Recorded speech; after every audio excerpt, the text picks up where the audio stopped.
Mesdames et messieurs, soyez les bienvenus sur Ecclesia TV à voir dans cette édition d'information. Le mardi 16 mars 2021, une équipe d'Ecclesia TV a effectué une visite sur le chantier de la Cité de la Paix, au siège de la Conférence des évêques catholiques de Côte d'Ivoire, ci à la Riviera 3, pour voir l'avancée des travaux de construction. Les détails dans quelques instants.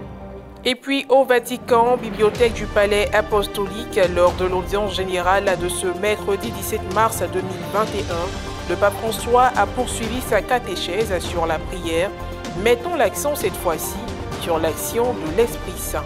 Au terme de cette rencontre, il a lancé un appel à la Birmanie et au Paraguay afin que cessent les violences sur ces territoires. Quatrième semaine du temps de carême, ce mercredi 17 mars 2021 a eu lieu l'audience générale du Saint-Père à la bibliothèque du Palais apostolique. Il y a poursuivi sa catéchèse sur la prière en mettant cette fois-ci l'accent sur l'action de l'Esprit Saint. Le premier don de chaque existence chrétienne est l'Esprit Saint. Ce n'est pas l'un des nombreux dons, mais le don fondamental. Le don que Jésus avait promis de nous envoyer. Sans l'Esprit, il n'y a pas de relation avec le Christ et avec le Père. Car l'Esprit ouvre notre cœur à la présence de Dieu et l'attire dans ce tourbillon d'amour qui est le cœur même de Dieu. Nous ne sommes pas seulement des hôtes et des pèlerins en chemin sur cette terre. Nous sommes également des hôtes et des pèlerins dans le mystère de la Trinité. Nous sommes comme Abraham, qui un jour, en accueillant dans sa propre tente 3 voyageurs, rencontra Dieu. En vérité, si nous pouvons invoquer Dieu en l'appelant Abba, Père, c'est parce que l'Esprit Saint habite en nous. C'est lui qui nous transforme en profondeur et nous fait expérimenter la joie émouvante d'être aimés par Dieu comme de vrais enfants. Per portare avanti la nostra vita cristiana verso il Padre con Gesù. L'Esprit travaille en nous pour porter notre vie vers le Père par Jésus-Christ.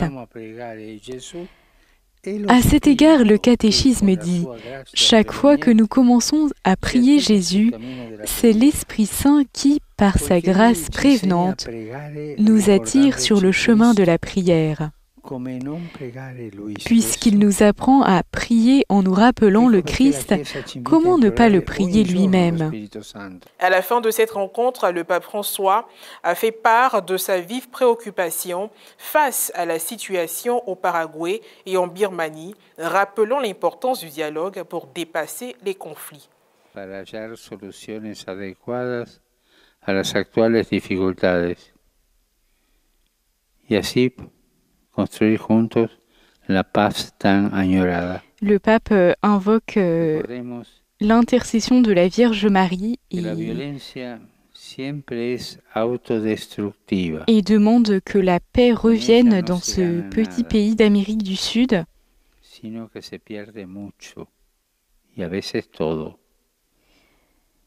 Paraguay est en effet traversé par une grave crise socio-politique.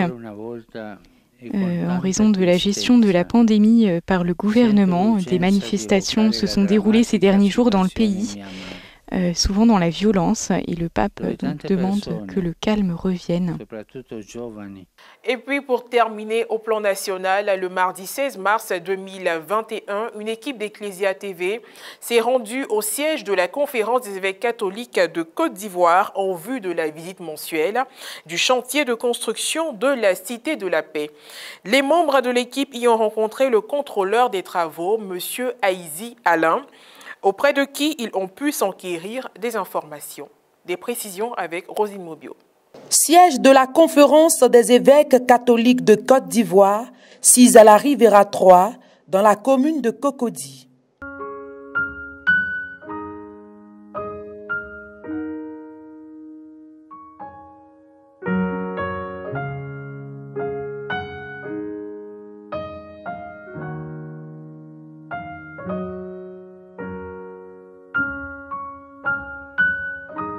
la construction de la Cité de la Paix. Voici l'un des projets financés par le Fonds national catholique. La visite de ce mois de mars fait constater une avancée remarquable des travaux. Monsieur Aizi Alain, contrôleur des travaux, explique avec plus de détails l'évolution de ces travaux. Comme vous constatez, on a carrément avancé sur les travaux. Vous voyez la plateforme A. La dernière fois, je vous avais dit qu'on allait commencer l'élévation sous plancher. Eh bien, nous avons pratiquement presque fini l'élévation sous plancher des deux bâtiments. Ça, c'est concernant la plateforme A. Et dès demain, nous allons entamer le coffrage de la dalle. C'est-à-dire, nous allons placer les tirants, les étais, les nervures. Et puis après, on va couler la dalle. Donc, on aura pour peut-être 2 ou 3 semaines comme ça. Et puis, ça sera OK. On espère bien, d'ici la prochaine fois que vous serez là, la dalle sera coulée. Maintenant, vous avez la plateforme B, où là-bas, on a pratiquement fait sortir tout ce qui est poteau. Il reste encore des poutres, les longuines à faire. Et sur le bâtiment 1 de la plateforme B, nous avons commencé le coffrage de voile aujourd'hui. Voilà, vous voyez où les panneaux de contreplaqué sont, c'est là qu'est le voile. Donc d'ici demain, nous allons couler le voile. Et puis après ça, entre le voile, c'est-à-dire le côté du bâtiment droit, ça c'est une dalle pleine. Il y a une dalle pleine et puis il y a un dallage. Voilà, donc nous allons couler ça demain, le voile demain, et puis après commencer avec les poutres et les longuines pour faire la dalle pleine et le dallage.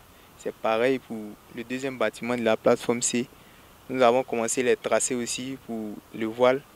Donc les ferrailleurs ont commencé à façonner tout ce qui est poteau, semelles filantes, semelles isolées. Ils vont poser et puis on va couler aussi.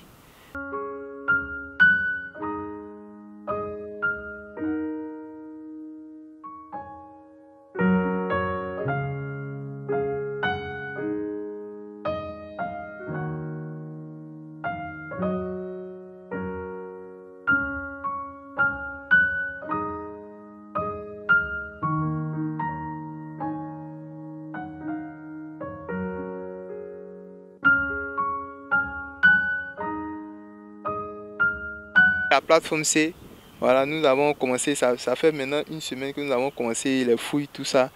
Et aujourd'hui, on a coulé les bétons de propreté. Donc, on va tracer pour faire sortir les poteaux. Et puis, d'ici fin de semaine, tous les poteaux seront coulés. Bon, la plateforme C et la plateforme B, c'est à peu près le même système. C'est-à-dire, après le voile, il y a un côté qui est une dalle pleine et un côté qui est dallage. Du côté de la dalle pleine, seulement qu'il y a une différence d'auteur, c'est-à-dire que au niveau de la dalle pleine, le bas, on aura peut-être 1,50 m ou 1,70 m qui nous servira de quelque chose, c'est-à-dire peut-être un coin de commerce, un parking après, tout ça. Donc c'est pourquoi ce côté-là est en dalle pleine. Maintenant, de l'autre côté du voile, on a le dallage. Élévation des murs des bâtiments, réalisation de la dalle du rez-de-chaussée, confection des voiles pour le dallage sont autant de travaux à faire dans les 3 semaines à venir. En clair, les travaux vont bon train. Les résultats obtenus à ce jour témoignent de l'efficacité des ouvriers. Il y a 4 bâtiments ici, mais compte tenu de l'espace, nous avons commencé les 2 bâtiments. Après, nous avons fait 2 bâtiments encore. Outre les plateformes A et B, les travaux qui ont été entamés sur la plateforme C augurent une belle surprise pour la prochaine visite. Et voilà, c'est la fin de cette édition d'information. Merci de l'avoir suivi.